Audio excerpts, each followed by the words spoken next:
In this video, I want to provide a few editing tips to use and shortcuts a lot on SVG files that you're importing.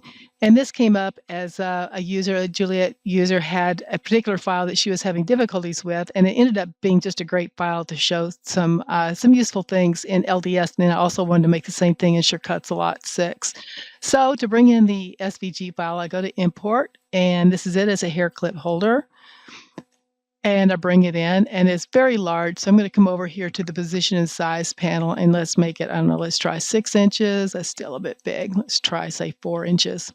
Okay, so so here is the file. And so what she wanted to change is she wanted to get rid of this interior part right here, as well as this part that goes around. You can see, it's almost like a shadow layer, but anyway, she wanted to get rid of that.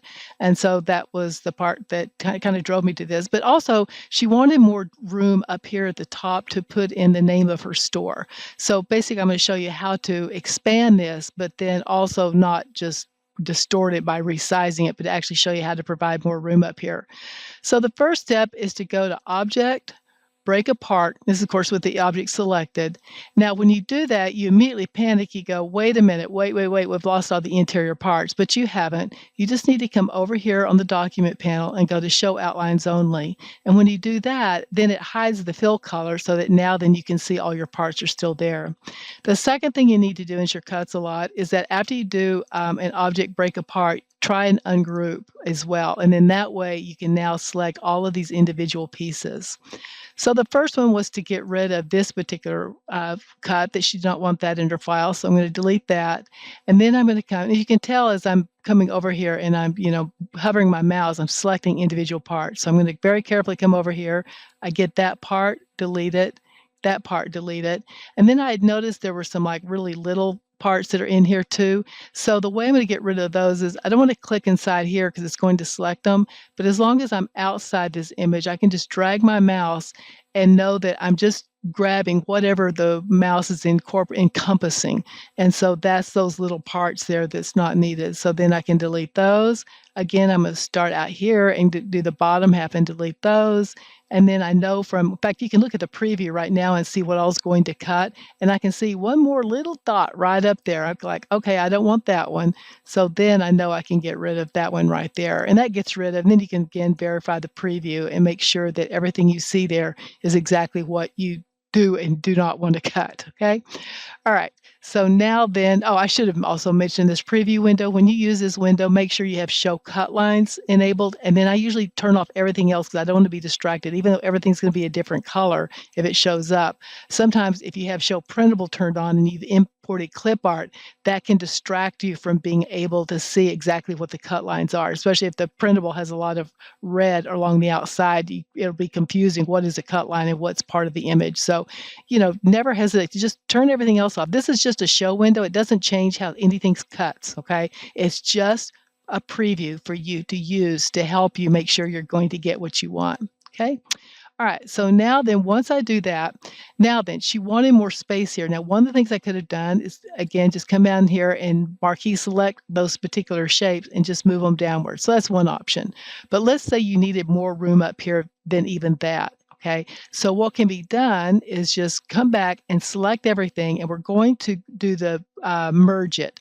And the reason for merging it, object merge, is to make it now treated as all one shape. And if I come back, you know what, let me back up a second. I'm going to come back to that not being done. I'm going to turn this off again. So I come back and again, see, I just see all the solid black.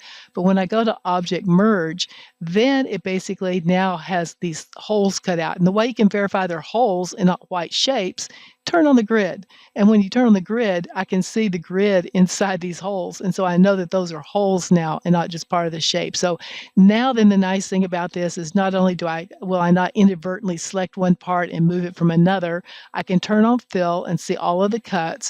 And also, and this is one of the things you've got to keep in mind, is that cutters, when the software is properly written, is always going to cut interior shapes before exterior shapes, so that it will lead to more stabilization of the material on the mat, because if it cuts the outside first and then it comes in and starts cutting an inside, this outside can actually shift a little bit, especially if your blade's a little too long and it's digging into the mat a little bit or whatever.